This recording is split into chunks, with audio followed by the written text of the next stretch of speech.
नमस्कार, आपके साथ मैं हर्षा शर्मा और आप देख रहे हैं इंडिया न्यूज। आपको बताएं, बैंकॉक और म्यांमार में भूकंप के तेज झटके महसूस किए गए हैं। बेहद तेज ये झटके रहे हैं।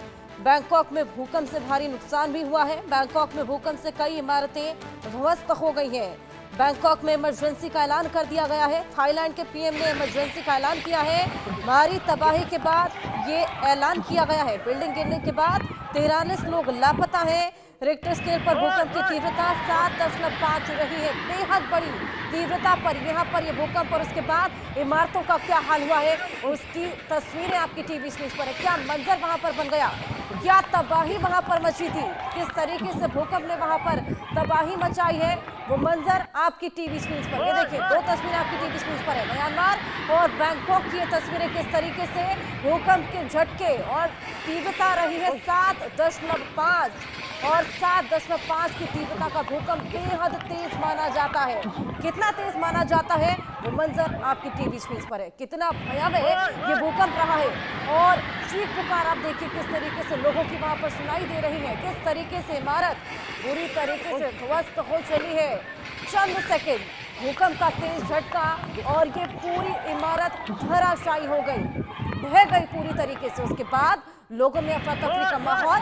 और ये देखिए, म्यांमार की तस्वीर भी आप देखिए किस तरीके से भूकंप का तेज झटका आता है, उसके बाद तबाही का मंजर अपने संग लेकर आता है। ये दो तस्वीरें आपकी टीवी स्क्रीन पर 7.5 की तीव्रता और रिक्टर स्केल पर आपको बताएं भूकंप की तीव्रता बेहद तेज मानी जाती है 7.5। बिल्डिंग गिरने के बाद 43 लोग लापता, उनको ढूंढने की तमाम कवायदें भी जारी है। चंद सेकंड का समय था, लोग इससे पहले कि कुछ भी समझ पाते, लेकिन भूकंप का एक तेज झटका आता है और अपने साथ लोगों को यहाँ पर लापता कर ले जाता है।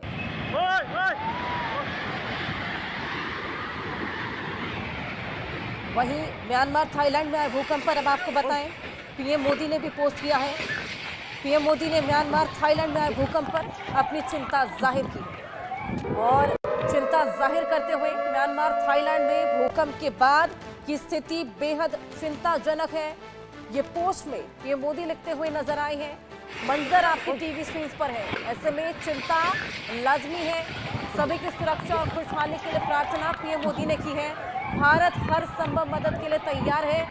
हमने अपने अधिकारियों से तैयार रहने को भी कहा है। पीएम मोदी का ये पोस्ट इस पूरे भूकंप के बाद की तबाही और उसके बाद पीएम मोदी का ये पोस्ट, जिस तरीके से ये भूकंप आया और इस भूकंप पर पीएम मोदी ने अपनी चिंता जाहिर की है। म्यांमार थाईलैंड के भूकंप के बाद की स्थिति बेहद चिंताजनक है। यह चिंता जताते हुए पीएम मोदी नजर आए हैं अपनी पोस्ट में। सभी की सुरक्षा खुशहाली की कामना की है, प्रार्थना की है। हर संभव मदद के लिए भारत तैयार है, पीएम मोदी अपने पोस्ट में जिक्र करते नजर आए हैं। जिस तरीके से म्यांमार और थाईलैंड में यह भूकंप आया है, उसके बाद का जो मंजर है वो बेहद भयावह। ये देखिए, पोस्ट आपकी टीवी स्क्रीन पर है। पीएम मोदी ने पोस्ट किया है। भूकंप का भयंकर शोर और उसकी तस्वीरें हमने आपको दिखाई। चीख पुकार वहां पर मच गई।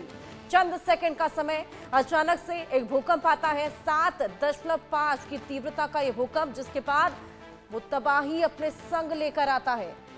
तबाही का क्या मंजर था हमने आपको दिखाया। इमारतें वहां पर माचिस की तीली की तरह आपने देखा धराशायी हो जाती हैं और तमाम ऐसे इलाके जहां पर कई बिल्डिंग जमींदोज हो गई हैं और कई ऐसे ब्रिजेस हैं जो कि टूट गए हैं। जितने भी लोग वहां पर मौजूद थे, जिन्होंने इस मंजर को देखा,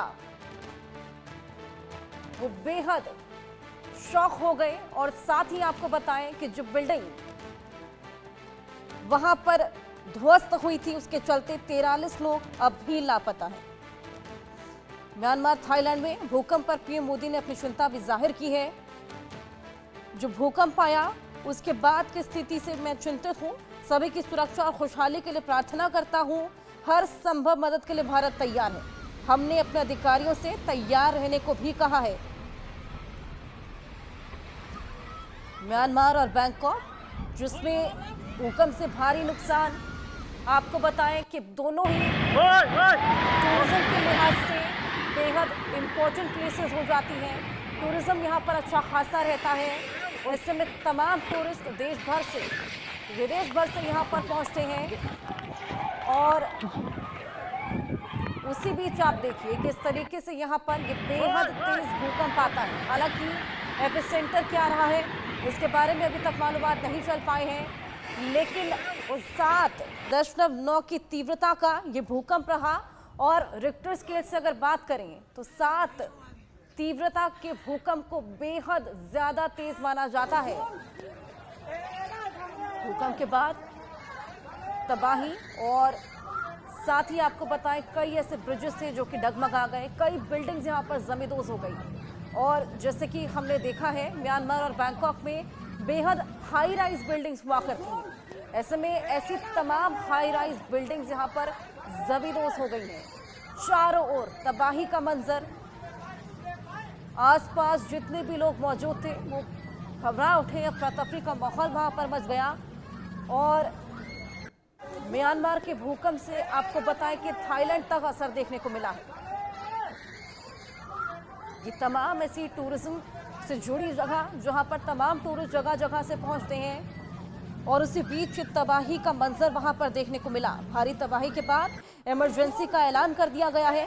थाईलैंड के पीएम ने आपको बताया इमरजेंसी का ऐलान किया है। जिस तरीके से ये तेज भूकंप के झटके वहां पर महसूस किए गए, और इनको तेज नहीं, इनको बहुत तेज कहा जाना चाहिए क्योंकि 7.9 की तीव्रता का ये भूकंप रहा है। हमारे साथ राकेश कुमार सिंह मैनेजिंग एडिटर जुड़ गए हैं, आइए उनसे और जानकारी इस पूरे मामले को लेकर लेंगे।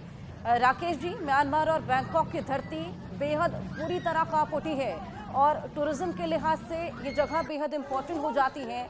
क्या एपिसेंटर अभी तक पता लग पाया है? देखिए, थाईलैंड और म्यांमार के कई शहरों में जिस तरह से भूकंप के तेज झटके के बाद इमारतों की जो राकेश जी, आपके पास मैं वापस आऊंगी, इस मामले से जुड़ा एक रिएक्शन भी आपको सुनवा देते हैं। तो मैक्सिमम टेम्परेचर बढ़ने का संभावना होती है।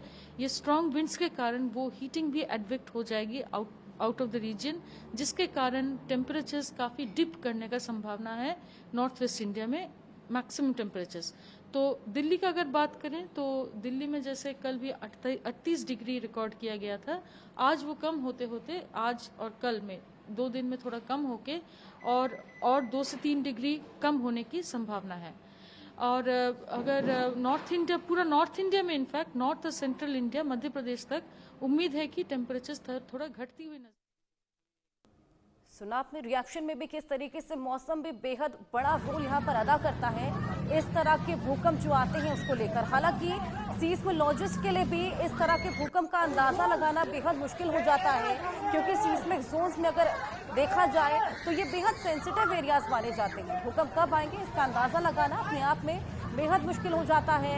और भूकंप ये जो आया है, ये भूकंप 7.9 की तीव्रता का बताया जा रहा है, जो कि अगर रिक्टर स्केल के हिसाब से देखा जाए तो बेहद ज्यादा तेज माना जाता है। और उसका असर भी आप टीवी स्क्रीन पर देख सकते हैं किस तरीके से यहाँ पर तमाम बिल्डिंग्स जमींदोज हो गई हैं और धराशायी बिल्कुल नजर आ रही हैं। आसपास जितने भी लोग मौजूद थे तबाही का मंजर देखकर बेहद घबरा उठे हैं। चंद सेकंड अचानक से भूकंप आता है और उसके बाद अपने साथ तबाही का मंजर लेकर आता है। तमाम ऐसी बिल्डिंग्स, तमाम ऐसे ब्रिजेस, तमाम ऐसे स्विमिंग पूल जो कि पूरी तरीके से वहां पर डैमेज हो गए हैं। लोगों के आशियाने आप देखिए किस तरीके से वहां पर ढह गए हैं। और साथ ही तमाम ऐसे लोग आपको बताएं जो कि बिल्डिंग्स के नीचे दब गए हैं, लापता हैं, लगातार उनको ढूंढने की कवायद जारी है। चंद सेकंड में इमरजेंसी का ऐलान वहां पर करना पड़ा है। राकेश जी, आपके पास मैं वापस आऊंगी।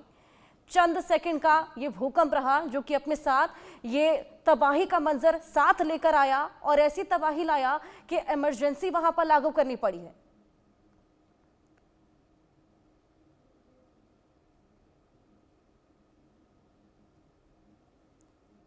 राकेश जी, आप सुन पा रहे हैं मुझे? देखिए, थाईलैंड और म्यांमार के जिस तरह से कई शहरों में जो भूकंप के बाद जो तस्वीरें हैं, जिस तरह से वहां पर इमारतें ढही हैं और उसके बाद जिस तरह से देश के प्रधानमंत्री, भारत के प्रधानमंत्री नरेंद्र मोदी ने इस घटना को लेकर काफी चिंता व्यक्त की है और साफ तौर पे कहा है कि लोगों की सुरक्षा के लिए वे प्रार्थना करते हैं। साथ ही साथ भारत जो है म्यांमार और थाईलैंड को मदद करने के लिए तैयार है और एमईए को साफ तौर पे कहा गया है कि इन देशों के साथ यानी म्यांमार और थाईलैंड के साथ संपर्क में रहे और जो भी मदद